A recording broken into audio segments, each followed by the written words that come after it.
Hey, everybody. Hi. Welcome to Winephabet Street. We are day drinking today because we have a very special guest with us. Today we are up to the letter U, and it is for Ugni Blanc.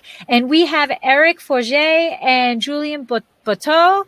I think I said that sort of close. Better than I could. From Hein Cognac. So we are so excited to have Hein sponsor this episode today and talk about Ugni Blanc and cognac. We're going to be learning about how to drink cognac, what cognac is, and why it is so special.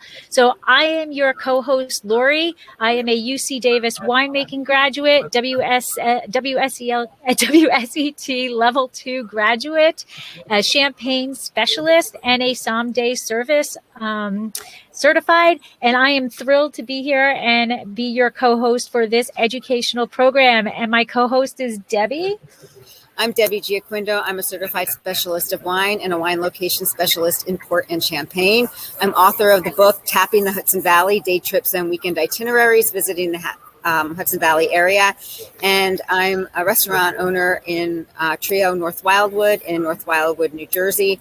And before we even get started, I have to apologize. I've had a family emergency, so I'm going to have to duck probably about 20 minutes in. But I leave you in good hands. Hey. And our special guests are Eric and Julien. So please, Eric and Julien, give us a little bit story about you two. So I could go first. So Eric Forget. I am the cellar master of the Hein Cognac House. I joined the company in '99, so roughly 20 years ago. I previously worked in the cognac industry in different other houses. And then I am in charge of the product and everything you could appreciate and love. Thank you. And Julien? I spent my youth in Touraine, Chinon, where I was happened to develop my passion for the richness of this wine region. In addition, my background were wine growers in the Charente region, so I naturally studied vine and wine in Tours and later in Dijon, worked internships in prestigious estate in Burgundy or the Medoc, and joined Chateau Margaux as a vineyards manager in 2001, where I spent almost 20 years working before having the choice and joining the Domaine Island. All right. Well, thank you very much. Thank you. I'm so excited to be able to have both people where we can see it from the vineyard to the bottle and get the whole story in between. So, Deb, should we do the video? Get ready for the video? Yes, let's do it. All right.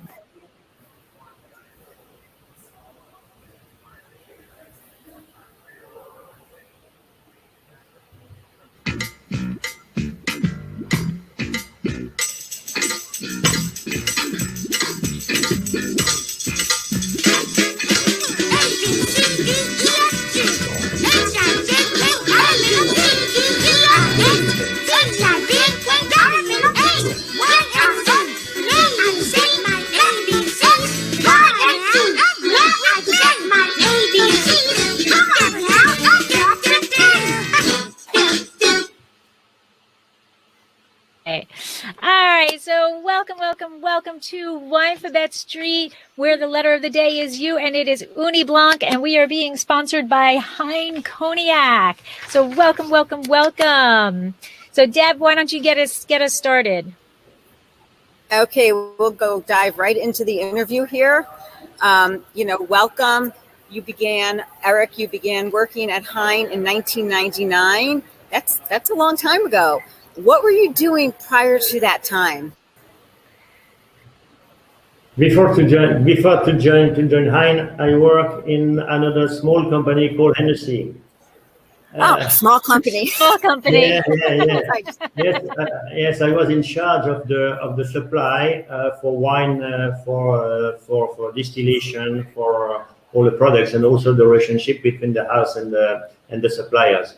And in '99 I joined Hein, but at that time Hein was Sport, was a daughter company of Hennessy. The reason why. Oh, I didn't know that. I didn't. Wow. Okay. All right. And so, were you always into cognac? Like, did you grow up drinking? Learning about cognac and learning about it. Okay, just a couple of words about my background. So I am a native from the Cognac region. I born in Angoulême, very, very, very near, 30 kilometers from Jarnac or Cognac. Then I follow, and I am enologist graduate from Champagne. I have heard that some are specialists about the Champagne, so I learn in Champagne. So I love also the bubbles anyway, of course. And I was obliged to do my military service at that time. I did it in Germany, and previously my goal was to join Australia to run a winery there. But the job was over when I finished my military service, and I get an offer to come here back in the cognac area. Is the reason why I started in the cognac. So I only work in the cognac as a professional after my studies, of course, definitely. Wow. And Julian, what about you? Have you always wanted to be in the vineyards and in the industry?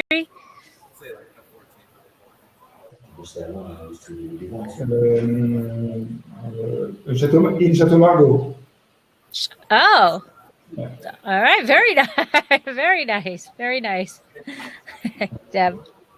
Yes, just a word to introduce about Julien. Julien previously to join Hein company, Hein House, was in charge of the vineyards of Chateau Margaux. So everybody knows. Oh, wow. Very high. Nice. Yeah. Absolutely. Absolutely. And now, Eric, you did mention that you were in the service and you were a lieutenant colonel. So it's been quoted that you love the mentality where you know that some things are allowed and some things are forbidden, and you like order. So how does that play into being a cellar master at Cognac? Yes, it's a good question.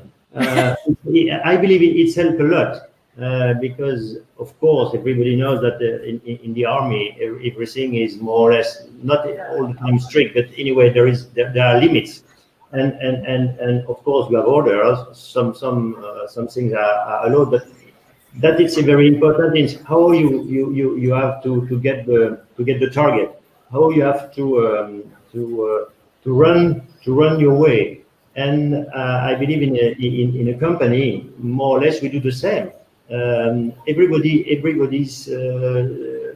speaks about project running in all the companies, all the industry. But in fact, you have to know that firstly, they are the soldier.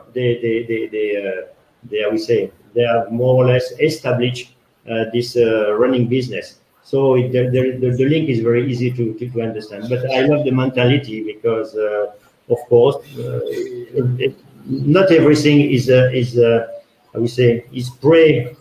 pre-established. But anyway, you have all the time to understand and to appreciate the situation. To make or to take the right decision. That is very important. And sometimes if there is a problem in a very, very short time. So reaction should be very, very, very quick. And in the army, it's something you learn all the time because you're under pressure from all the day long. Yeah, I would say there's a lot of pressure. And you learn how to deal with it. Yeah.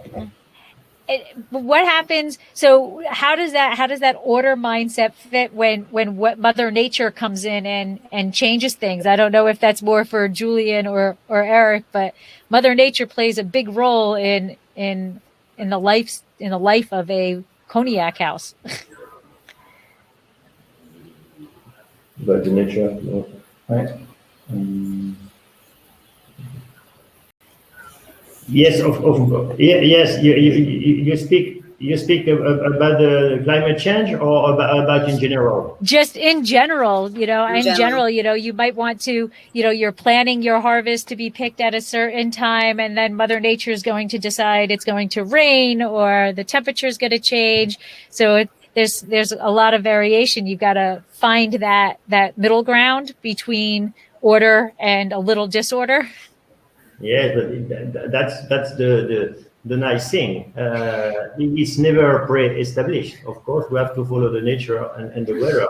And very often when I explain, when I speak about the vintage, for an example, and some questions are, why is it a very nice vintage? I don't know. It's because of God. Sometimes all the elements are very good, and the harvest is just a good one. And sometimes we are very surprised.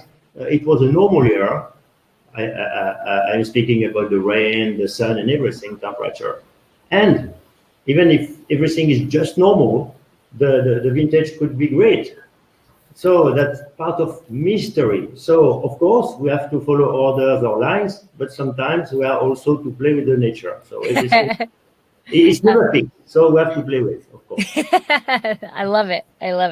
Good, Deb. Good. You want me to do the next question? Well, sure. I guess we almost kind of covered this a little bit because Eric, you were born in nearby, and I can't pronounce this town. Yes. And you grew up so close to cognac. Was it always your goal to be a cellar master in cognac? No. My goal first was to become enologist, true. And then with the enology, you could work worldwide. It could be in Chile, like in France or in Germany or in US. And then I was very interested, of course, to make something abroad, and it was Austria for me. So my goal wasn't to come back to get a job. The opportunity and the offer was that, okay, I become cellar master now in the cognac region. But at the beginning, it was to work in the wine industry or in the spirit industry. Yes, that's true. But to work in the cognac product, no, it's just by chance, more or less. Of course, I'm quite happy. There is no problem. My family is here, but it wasn't the goal when you are 23 or 24. You have only one idea in your head. It's to go somewhere and to travel. So my goal wasn't to come back. And now, just for our listeners, and honestly for me also, because I will be the first to admit that I am very new to cognac.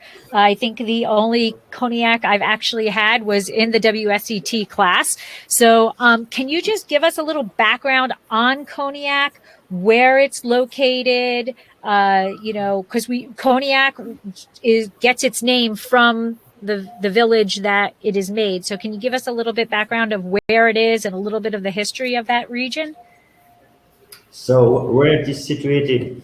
It is situated in the west part of France, very near from the ocean, 60 kilometers, so for 35 miles more or less, so quite near, and 80 miles north from Bordeaux. So in the west part of France, very near from the sea and the beaches. If some people are interested to spend some nice time here. And the cognac itself, the name of the cognac, take the name of the main small town that we have here in the vineyards region. So the product take the name of the town.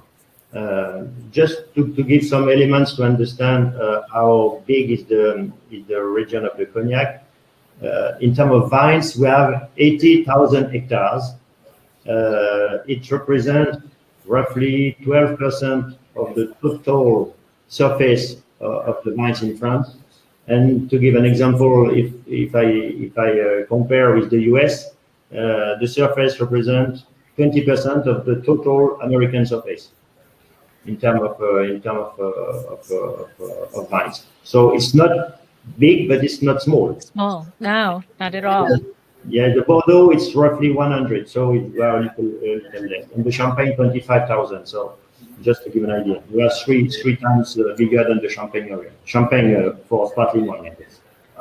Okay. And like, when did cognac become like so recognized? Like I think you walk someplace, you walk into a restaurant, cognac is a well-known name. I'm not so sure people understand, really know that it's the region also, but it's got this high quality relationship to it. So when do you think that cognac started its rise?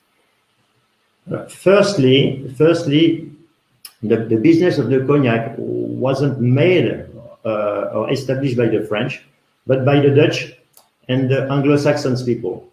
It was at the time for the fleets and for the people. They have to drink something on the ships because the wine is not so stable in time.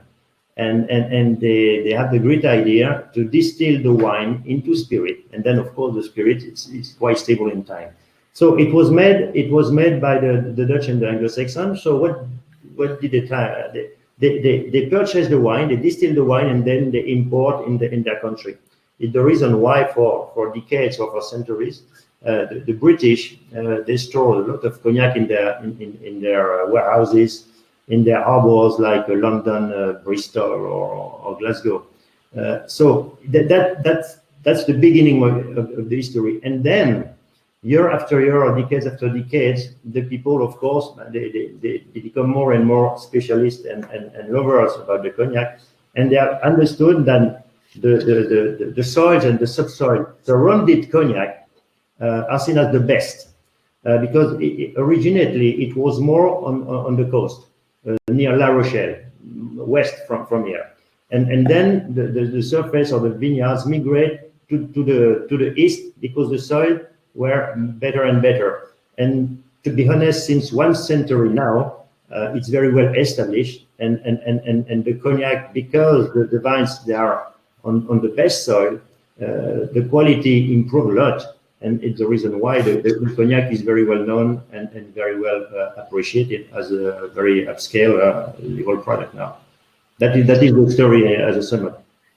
And there's a lot of I'm asking, are there a lot of regulations that how a cognac is made? Do you have a regulating body that determines what can and cannot be called a cognac? Yes, it's a control appellation, like in some countries, but very I would say very often in France for many different products. For wine, of course, for champagne, the Burgundy or something. So the cognac is the same. So it means that the vines should be in a very strict area. So the surface is restricted.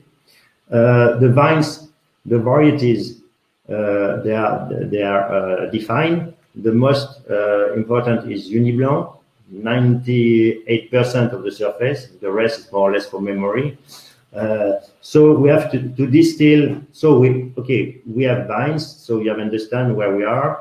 So the limit they are fixed. Then we have wine by variety. So we do white wine, and the winemaking, because it's a white wine, is more or less the same than worldwide. It's strictly the same. So we try to do our best to obtain the best wine to be distilled. Then the distillation is made in a Charente or special pot still. So we distill twice. It's a 2-run distillation, and then we age in oak wood barrels. That it's very strict and clear. We only use oak wood for our barrels. And the aging must be in the cognac region. You couldn't age the cognac out of the region, even if it's in France, if you want to preserve and to keep the appellation of the cognac. The minimum should be 2 years. Of course, if you age for the 3 first years, for an example, and if you continue to do the aging elsewhere, it's a cognac. But at the beginning, for minimum the 2 first years, you should age your cognac in the cognac region. These are the most important regulation that we have to follow. So technically, your grapes can come from outside the cognac region, but it's the aging that has to occur in cognac. No, all the wines should come from the region cognac. Oh, okay. They should be distilled. They should stay. They should be. They should age here, and then okay, you could send and to send and okay somewhere, of course, definitely. But at the beginning, everything should come from here. Okay.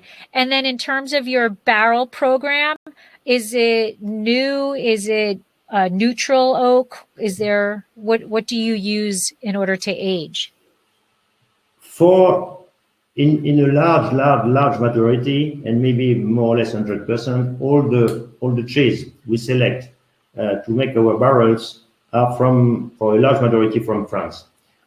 In Western Europe, we have two different oak trees in terms of varieties. In America, there is another one. It's called the white oak. In France, like in Germany or in the Crimea or in Hungary, we have only two. So all the barrels, they are made from these two different oak trees. Then, of course, after when we have to form the barrel, when you have to burn the piece of wood, they are called the staves, to give the form. There is different, I would say, different ways. It depends on the style you want to give to your cognac. At Hine, because all the cognac Hine, they are very fine, very delicate, very supple. We don't chart a lot. The staves, we don't burn a lot. We prefer to burn in time than with a lot of power, because at the end of the process, we want to avoid the smoky impression and the smoky impact for our style. Some other houses of cognac, they prefer to burn a lot to get this smoky impression. So it's our way. And for the trees we select the fine grain oak wood, historically more used for the white wine of Burgundy. It's more or less something quite rare in the industry of the cognac, because the other people or the other houses, they prefer to use the Limousin oak wood. Limousin oak wood. Why Limousin? Because Limousin it's a very near region for here, and in the past it was quite easy for the people to understand with a horse and a cart. It was just one day to get the trees. But now, okay, we could go more north. But the trees in the north of France, they are fine. That's the reason why we prefer this one for our style. Some others, they prefer something else, just to introduce more about the quality of the wood itself and how it could impact the final product.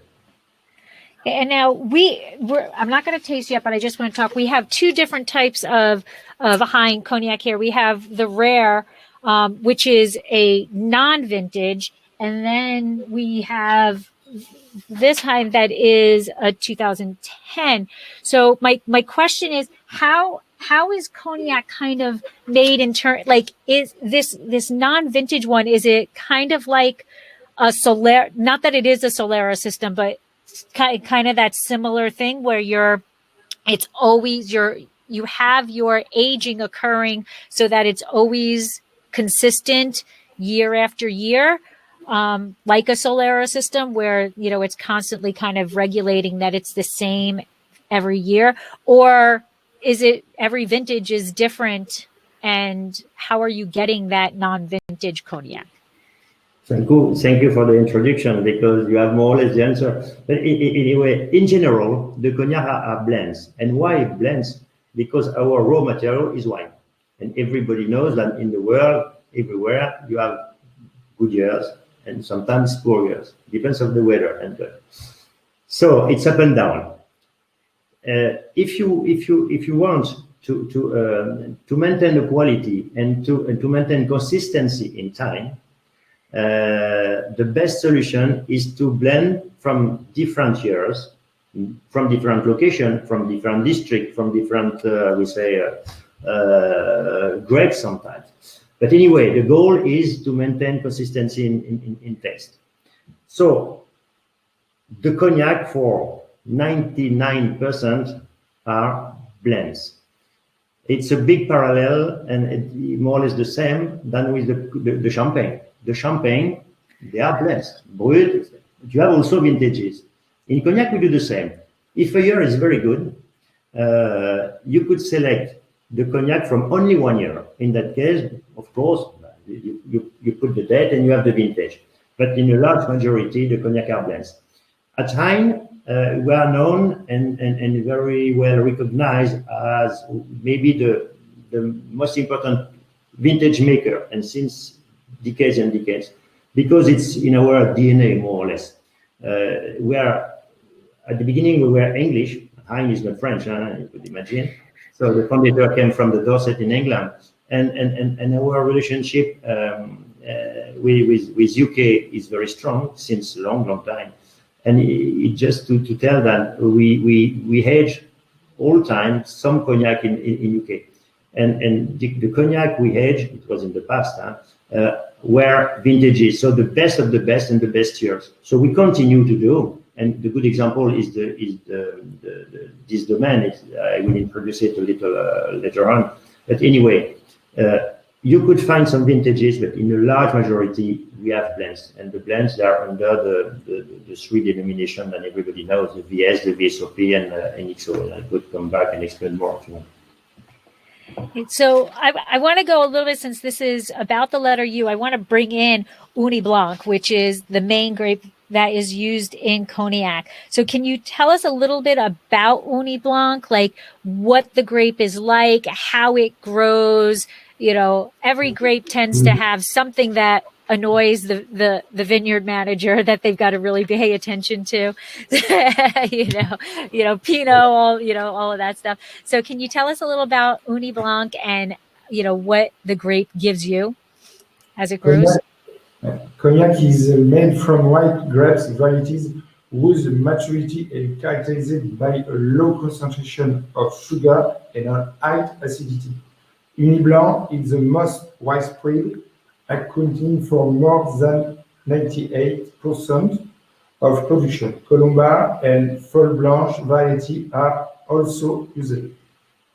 Medium-seasoned, thin-skinned wood variety, adapted perfectly to American rootstock, which date back to the Phylloxera era.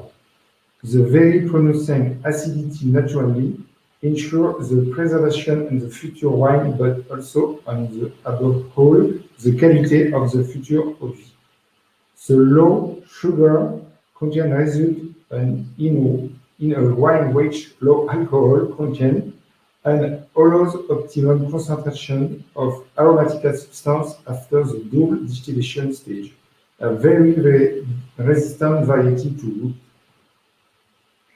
Okay, and so is there, how Pinot, has, it's a temperamental grape, people always say, or, Cab Franc, we want it. It's an earlier ripener compared to, the Cabernet Sauvignon. Does it have anything that you need to pay attention to that you're concerned in the vineyard? Like, is it mildew prone? Is it, anything like that? Or is it just a great grape to be dealing with?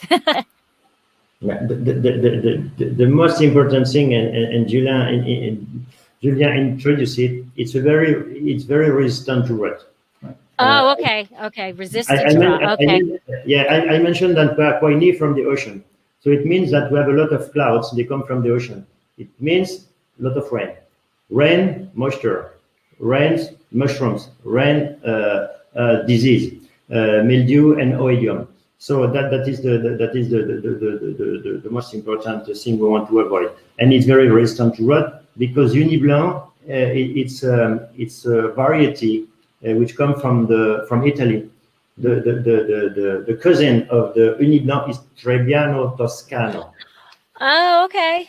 So it comes from the Toscano first. So you could imagine it's more in the south. So the maturity here is less than there in the south. So it's the reason why Julien said that it's quite acid and with low level of sugar. But it's that we need to make the best cognac. because too much sugar means less acidity, and the acidity it's part of the esters, and the esters at the end of the day is the bouquet. So it's the reason why the Ugni Blanc is very well dedicated variety to make cognac. That is the history. But that is the truth. That is the truth. And being so close to the water, you have that coastal influence. Do you have the fog that sets down? No fog. We don't have fog, but we have a lot of rain. Not so much, but anyway, enough. And because it's less now the case, because the I would say the weather changed definitely. So when I was a child, because I come from here, from this region, it was quite often to dig the harvest late of October, and you could imagine in October it's quite late in the season, and we could have a lot of rain. And in that case, if you have a lot of rain during the harvest, when you crop, it means you could have rot. It's something we want to. It's the reason why the Ugni Blanc is very, very important. Less, it's not the case now, because we start the harvest mid September, so it's less important. It's less an issue now, but it was before. Okay, and now to maintain that sugar to acid ratio that you're looking for, are you, when you're walking through the vineyards and you're getting ready to harvest, are you looking for a range of bricks? Yes. You do call it brick? You don't call it bricks, do you? No, we have other, but it is the same. It is the level of sugar. So we don't have the same scale. But anyway, of course, it's something we follow. We follow in our vineyards. It's the job of Julien. But we have also an organization for the cognac appellation called BNIC, who is in charge of more or less all the regulation and everything. And they have a research department quite high and very, very professional. And they do everything to help us, and they follow from more or less August to the end of September.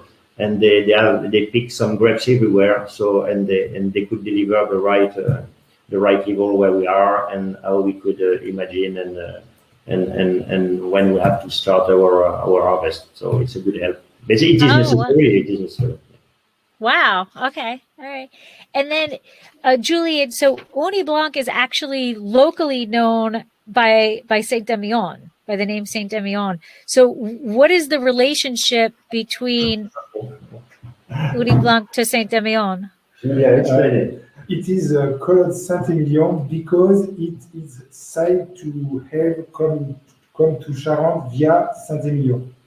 The first Ugni Blanc vine arrived in France in Avignon, then in the Gironde, notably in Cadillac. All right. So that's kind of cool. How do they know how it moved? Like are you saying that it started there? No, historically, you know, the disaster. It was not. It's more the disaster of the phylloxera. Oh, okay. It's from USA, from America. You know, the small insect. So, So anyway, more or less, the vines disappears in Europe, so they die. So simple like that. And we have to finally to find the solution. And the solution was by grafting the European varieties on American roots. Right. So that we do, and we continue to do the same. And at the same time, the people, they started to understand and to have a look how the new varieties could help us at that time, because the people they were looking for everything everywhere because they want to succeed, and they want to find the right solution. And they found also that the Ugni Blanc could be an advantage because it was resistant to rot. So they take some plants from the south of Italy, and they take it to the Cognac region throughout the town of Saint-Emilion. And I believe one guy say, "Oh, it's a Saint-Emilion," because he just heard that could be it's a plant from Saint-Emilion. No, it was because it was on the way. So it's a mistake anyway. Okay. Yes, it's disturbing a little bit, but there is no link with Saint-Emilion. There is no link. It's a misunderstanding that just stuck. It's just Yes, it is. Yeah. Funny. Oh, okay. All right. I It's get a funny it. story. I get it. It's a great story. It's always kind of intriguing how sometimes something that is not true sticks around longer than something that is truthful. You know, the story sticks around much longer. Hey, I get it. All right. And then, so let's talk about Hein itself. So it's been a cognac house for over 250 years. So can you guide us through kind of a little bit of the history? You mentioned how it kind of began, but let's kind of, do a little timeline from there to now. From the beginning, I wasn't born, so I could just reply. And anyway, no, but of course. Even the founder come from the south of England. Just I repeat, it was Thomas Hein, and he married here, and he gave the company his name, so it's called Thomas Hein since the beginning, more or less. And as he was English, of course, the relationship and the business was firstly made with UK. And then worldwide. So it's the reason why the House of Hein is established in Jarnac and not in Cognac. If you have the occasion to come here, and you are welcome. Anyway, the region of Cognac is quite small, and you have two not big cities, but two small cities where the houses of Cognac are. Cognac and Jarnac, 10 kilometers between, more or less, or 12, it means 7 miles, very near, right. on the Charente River. And why on the Charente River? For the history, because the Charente River before was the highway, because everything was made by boat for the export. Right. Is the reason why the Cognac success is important, because the Cognac region was in a way to the harbor. So Hein is established in Jarnac, and since the beginning we continue to export our cognac, and even if we continue to make cognac, to purchase, to age, to blend, and finally to sell to the consumer, we are also wine growers, and Julien is the director of the estates. So it means we are in charge of the product from the roots of the vine to the glass on the table in the New Jersey or in San Francisco. So no, but it's true. It's not the case for everybody, because for a long time the houses of cognac, they only do business. They only did business. They purchase the wine or the distillate from the wine grower or the distiller. They continue, they age, and they blend, and they sell.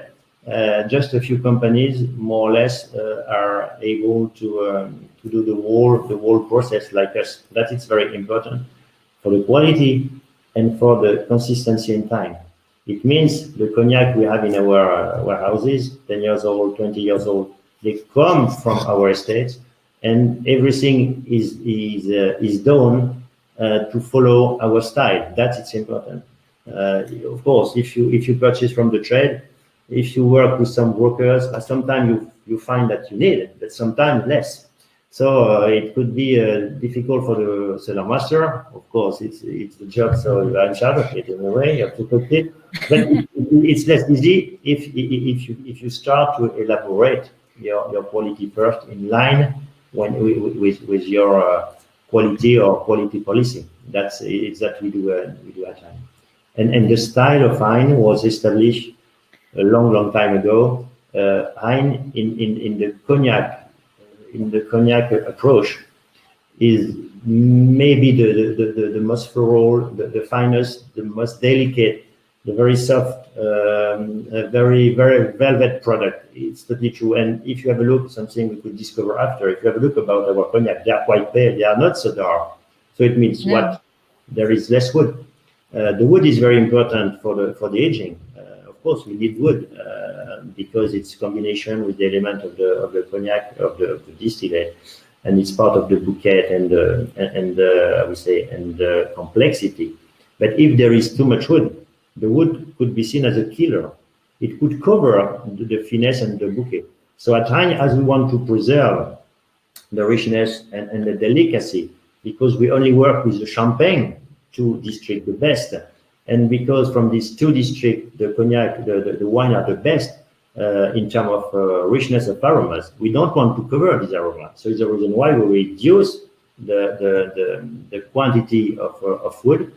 Just that we need to maintain balance, and it's also a reason why we don't chart a lot the state, because we don't want to have too much tannin, but only the I would say the vanilla approach and the soft tannins, just to maintain and to keep this richness of the distillate. So the finesse and the delicacy of wine, it's really the signature of the style, and since the beginning. So it's more or less a sum up of the DNA of the whole cognac from the whole range, I guess. So now you mentioned that you distill it twice, right? And is it pot belly still? What is there a specific? It's a pot belly still that you have to use, correct? It's a copper still. Copper still, okay. Okay, to distill worldwide, there are two different types. We have quite small still with like an onion style or something round, more or less. Or you have a column, right? A column for the rum, for the whiskeys, for the grain whiskey. The same for the gasoline, if you want, more or less. Just a selection of different. No, it's true. Right. And for the cognac, we only use this copper still made in this form of onion. In comparison, more or less like for the whiskey, if you take the example of the Scotch whiskey, the malt is only distilled in pot still, like that we use here, a little bigger, but the format is the same. Otherwise, if you have a blend whiskey could be malt plus grain whiskey, and the grain is distilled in a column. In cognac, everything is done, everything is distilled in a pot still, and we distill twice, like for the malt, the same, because after the first run, you are not able to get a quite high level of ABV. Okay, so when you harvest the Ugni Blanc, when you harvest the fruit, you allow it to finish fermenting, or are you stopping fermenting before distilling? We finish. It is fully fermented, and then are you distilling immediately after fermentation, or is it waiting? Are you holding it for a while and aging it for a while and then distilling? No, we could stop the day after. Okay. It's not so evident technically, but in general, we wait 1 or 2 weeks and we stop. Okay. And we stop at the end of March by the law. That's I would say, a regulation. It's not because it's not possible to distill after, but it's to preserve the quality of the wine. Because in the wine we use in the cognac region, we don't add any sulfites. Because the sulfite during the distillation process makes very, very, I would say, difficult and bad taste.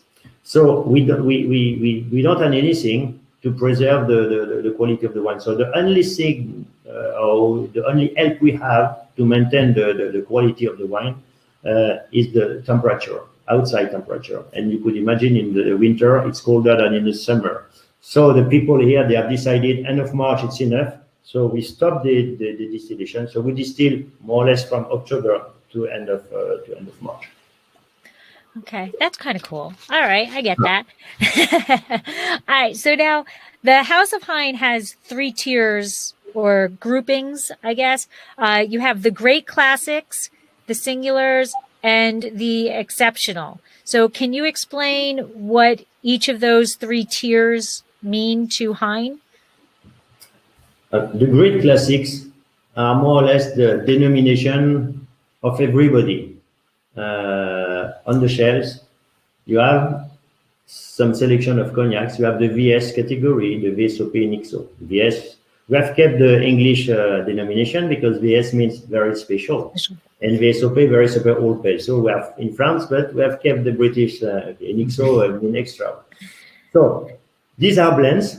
These are blend, and everybody do these categories.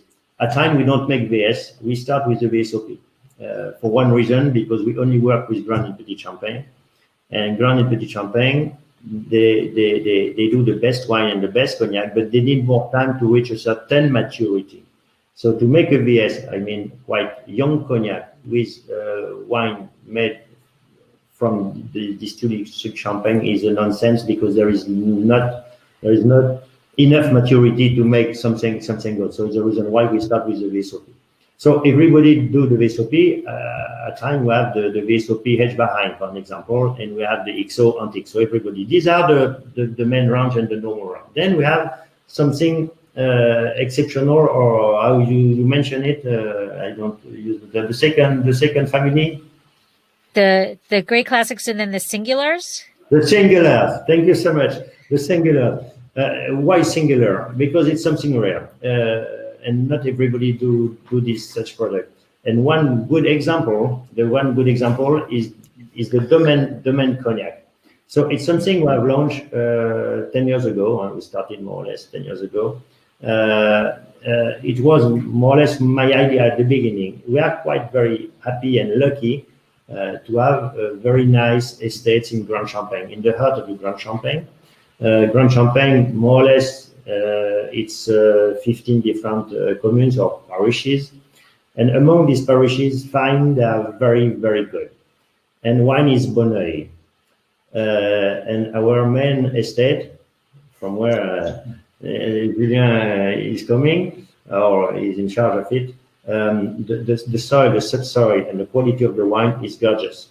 So I decided, why don't we propose to the consumer something from that so typical estate and domain? So we have decided to launch the best years. Only a small quantity, small quantity. I mean 20 or 25 barrels, not more. So it means, it's not a lot. Huh? It's just a couple of thousand of bottles. It means from the same, from a unique estate. It's a single estate, single year, because we're in the best year, and the single plot. So I select the best plot every year. So it's real the example or the expression of the terroir. It's a domain product, and if I do the comparison with Chateau Margaux, every year at Chateau Margaux they do something good, and it's the product of the combination between weather and the soil. So domain 9 is strictly the same. It's a good example. So it's a domain product, and it should be seen as a unique product, because if I have a look surrounded here, only Hein produce this such product. Wow. And it's a vintage, of course. It's a vintage. By definition, yeah. All right. Well, we're gonna get to the most fun part of this, and we're gonna taste. Yeah, good. Good idea.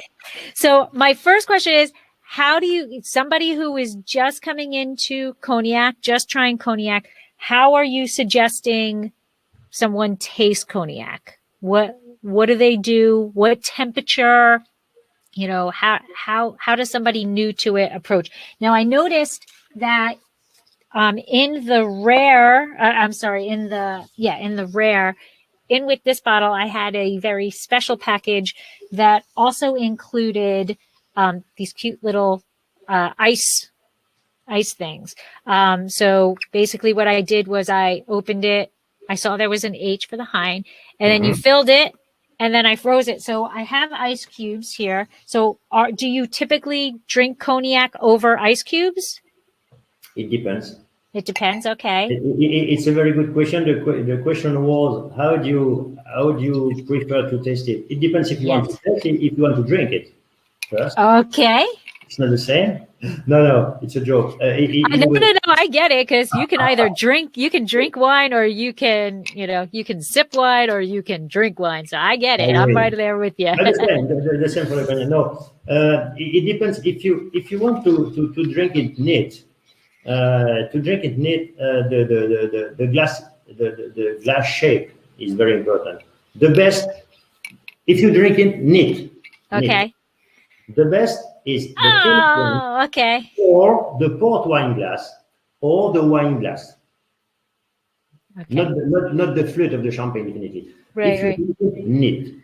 Then, if you want to drink it because it's very warm and it's very hot outside, and you are in New Orleans and you have to drink it. So if you put an ice cube, of course, your glass is totally good. It's gorgeous and the right one. If you drink the cognac aged behind, and if you make a cocktail or a long drink, of course, take a bowler, take a very tall glass. There is no problem. But if you want to drink the cognac neat, and if it's a very old cognac, from the very rare cognac, aged more than 50 years, something like that, and the price is very high, of course, you don't put any we say, Coke or juice in it. So you drink it like to taste it. That's true. So in that case, the glass is very, very important to, I would say, to make the best. But otherwise, if you have an ice cube, and something I do in the summer, right? But it depends of you. It depends how you like it. The best way to appreciate it, it's like you love. It's not my idea. Maybe we don't like the same thing, but anyway, you are right. If you appreciate it, so if you appreciate I love it. Keep it. That's right. I tell everybody all the time, you should never let anybody tell you what you like or what you don't like. If you like it, it's a great wine. If you don't like it, it could be $1,000 bottle of wine. If you don't like it, it's not a good wine to you. Good.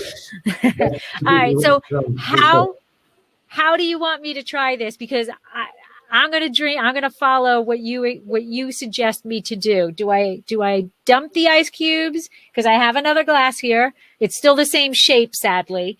But what are you suggesting? You have the rare and you have the Boneuil. Right. And which one do we taste first? So there is no big issue because they are not so far in terms of I would say. Of course, they are different, but they are not so far in terms of I would say of charge of wood. That is very important. Okay. It is the woody impact. Anyway, you have all time to start with the lightest. If there is something wood or woody at the end. Right. Okay. The last. Makes sense. Anyway, both are quite light. There is no problem. So you could start with the rare. All right. I have to take the rare. So okay. The rare. I think we should start for everybody. So the rare is a blend. It's a blend of champagne, grand and petit champagne. So for me personally, I have a Tulip one. So it's a blend made from grand and petit champagne. It's a very, very delicate, very soft, very light and fruity cognac. Have a look again about the color. It's not so dark. No, and I have to say, I kind of in my brain, I thought cognac was dark, so I was surprised when it arrived and I looked at it. I was like, oh, this is lighter than I thought. So now, is this lighter than others because of your oak, because of your toast? Yeah, because they use more wood, or when I speak they use more wood, it means the toast. The cognac stay a longer time in new oak wood at the first. Oh, okay. During the beginning of the aging, and then they chop more and they burn more the stem when they do the form to the barrel. So anyway, this one is very, very fruity and easy to drink, and very elegant and rich in the aromas, and never aggressive. At time you don't find any cognac with aggressivity. That's our, it's our, we say, touch of style.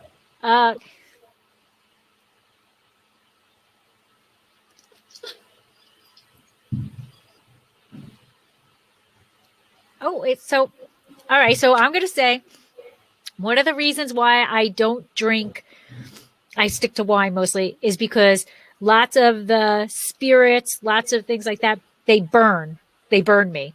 And this does not at all. This. Thank you so much.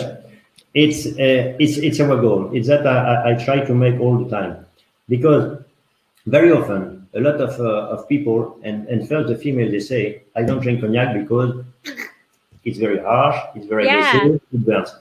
At time, no. There is one reason also. It's because when we distill our wines, we distill our wines with the lees. The lees are the dead yeast and some element from the grapes and from the interior of the grapes. And these two elements, they give I would say they give some softness, and they deliver an impression of something I would say buttery or creamy, and it makes the cognac easy to drink. And just a few houses of cognac they distill with the lees because it's more complicated. It could be dangerous anyway. But at time it's something we do, and for that goal. I shouldn't sound so surprised, but I am, because my past experiences were not very good. Like I said, the only cognac I really had was when I was in the WSET class, and I literally keeled over. I was like, it was like, in which they then told me that I should put water in it. That was what I should do. And I questioned that, because if the cognac house wanted me to put water in it, there would be a process to not have, you know what I'm saying? I don't think the cognac house would want you to dilute their cognac. That's, no. This is really lovely. It's so, the aromas, it's kind of there's like a spiced orange. Orange, very common in the high-end products. I believe it's our proper process, and more for the cognac we continue to age in England, because the conditions are totally different there. It's colder, and so, but the orange impression, the citrusy impression, is very present. Yeah, very very often. It's totally true. Yeah, it's very nice. Like I can sit back and chill with this. This is nice. Nice end of the day, relaxing.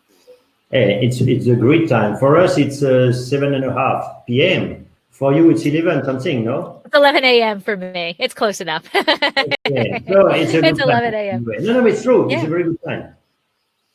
All right. This is really, really, I have to tell you, I'll be honest, I was a little worried because of my reaction in the WSET class. I was like, okay, poker face. If it's not gonna be, if it's gonna burn me, poker face. But it really is. It's gentle, but it's so powerful in flavor, but gentle in that burning sensation. In the, I don't know if that's making sense. It's because it's very.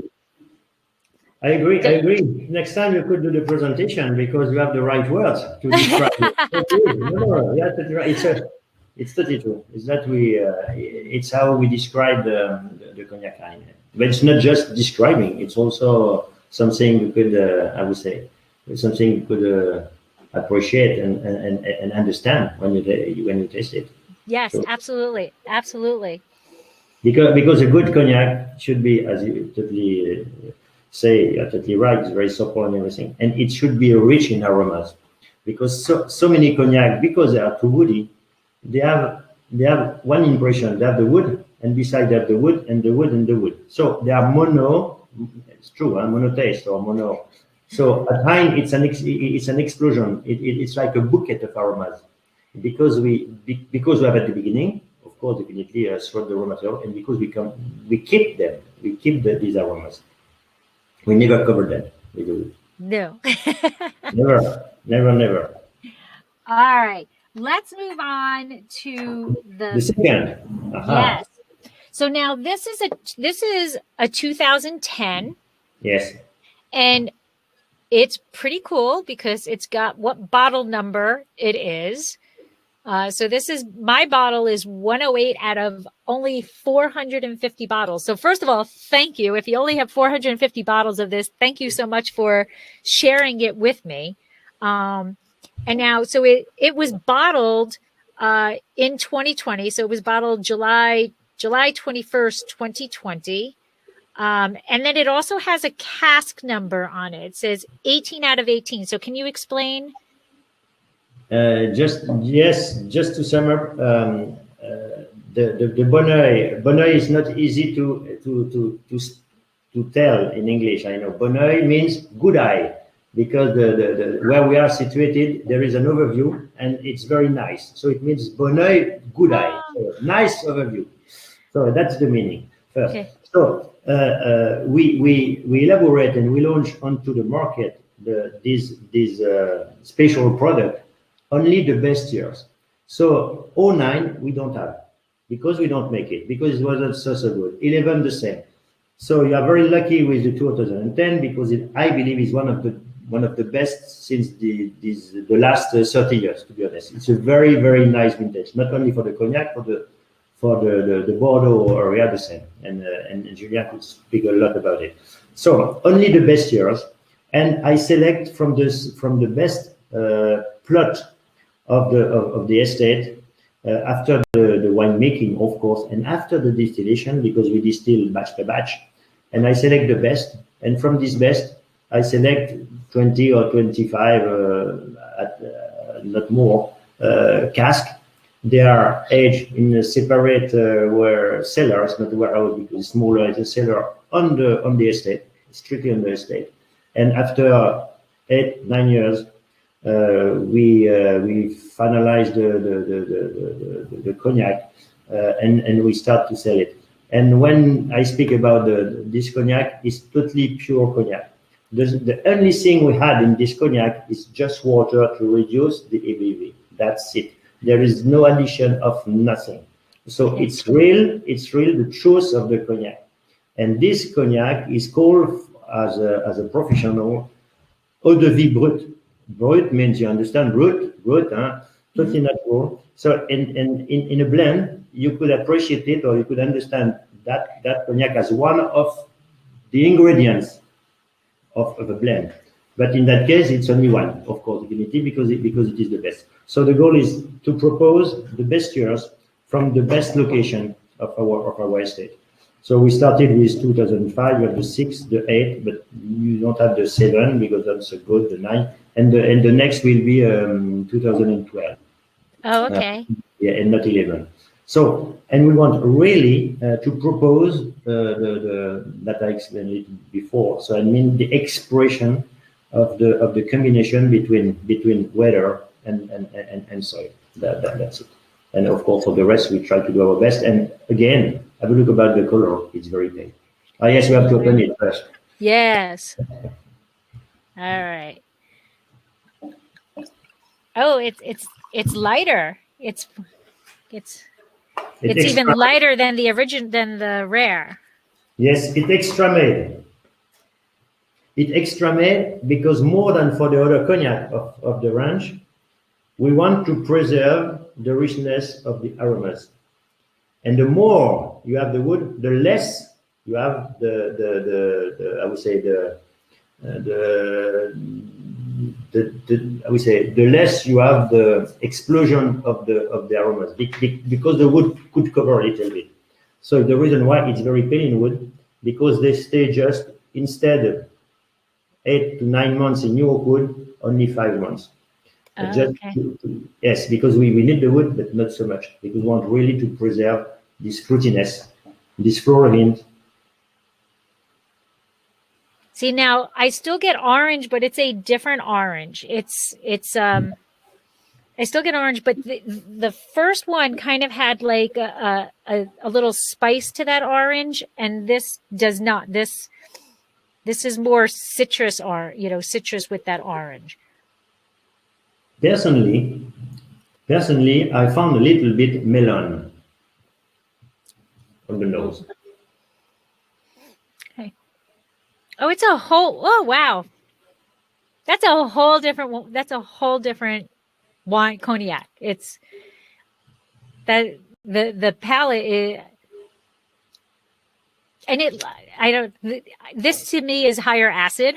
My Yeah. tongue is really salivating more on this one than on the rare, and it's more the fruit is longer on my palate on this one than on the rare.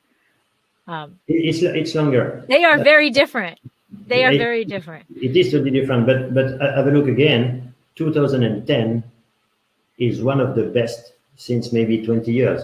It's a great year. So it's a very good vintage. Some others you could have less concentration in aromas, but this one particularly is a very good cognac because it was a good wine, a good year. So you are quite lucky to have the occasion to test together, even if we are quite far away anyway. Yes, we'll toast far away. Yeah. Well, I am honored that like I said, 450 bottles, and I am getting to taste it. And this is incredible. This is really, and to be able to taste the difference between the two is quite an experience. Being able to tell that difference. It is the true cognac. Okay. It is a natural cognac. The cognac should be like that. If it's very dark, if it's very woody, sometimes it's too much, and it's a shame, really, if you have something very expressive with a lot of different hints or flavors, and if at the end of the process, if you cover them, so we don't want to cover them. Is the reason why. We had less wood, or we manage our aging with less wood to preserve this fruitiness and richness and cheers and. Okay, so I'm going to ask a question, and you don't have to answer it. But so in the United States, we have some wine that is maybe not so great of quality, that the wineries try to hide the lack of quality by increasing that oak, by changing what you're looking at. Do you know what I'm trying to say? Change. So you don't have to answer it if you don't want to, but do you think that occurs in some cognac houses, that they might not have the quality that you have? That do I have to reply? No, you don't. No, you don't. As I said, you do not. But I can. When you have quality grapes, when you have a quality product, you don't want it to hide behind a winemaker's. What the winemaker does. What are the biggest things, Julian? Right, the wine is made in the vineyard. Right, that's where it starts. And if it's done correctly in the vineyard, then the winemaker or the cellar master's job is a lot easier. It's when they've got to start doing ducks and weaves to try to do something else to make it a better wine, right? We want less manipulation to have that. So, but no, you don't need to answer it. I just thought I'd throw that. Yeah, right. I mean, yes, you are totally right, and we're on the same line. I could agree more. It's also a teamwork. Julien is in charge of the vines. Of course, he should make the best grapes in a good shape, because they are good terroir. So anyway, if the shape of the grapes are very high, we make very good wines. We don't have to make mistakes. And then we have to do our best during the distillation, in the aging, and at the end. If you have everything from the beginning, and if you don't make any mistakes, you are able to make the best product. Definitely, it's that we try to do. And I'm quite happy if you have discovered something I would say special anyway, but very good, and how the cognac could be. Yeah. Well, I'm impressed. It is beautiful, and the difference between the two, it makes the experience even better to know, to have been able to taste them both. There is a different, this to me has more fruit forwardness to it than the rare. And the acid is higher, the salivation, that acid level is higher. But and like I said, the rare is delicate but powerful at the same time in the most perfect ways. Yeah, it's very wrong. And as it's a blend, it means we had so many different things. Of course, it's more complex at the end. In that one, it's a unique product. It's only one batch. In that one, 20 or 25 different batches. So they are picked and selected for their proper qualities. And of course, they are rich at the end. Even if it's the best year, it's unique. But it's very sharp, and it could be a little more salty and so. But the nose is gorgeous. Yes, gorgeous. Gorgeous is a perfect descriptor of it. Yeah. So I have one more question in terms of, because the Cognac region, and you had mentioned it's called Champagne, but my question, I guess, is Champagne is so specific of what Champagne regulates, right? They have the riots, they have all of that to keep their name Champagne. How are you allowed to put Champagne on it? It's a long history. The roots of the name Champagne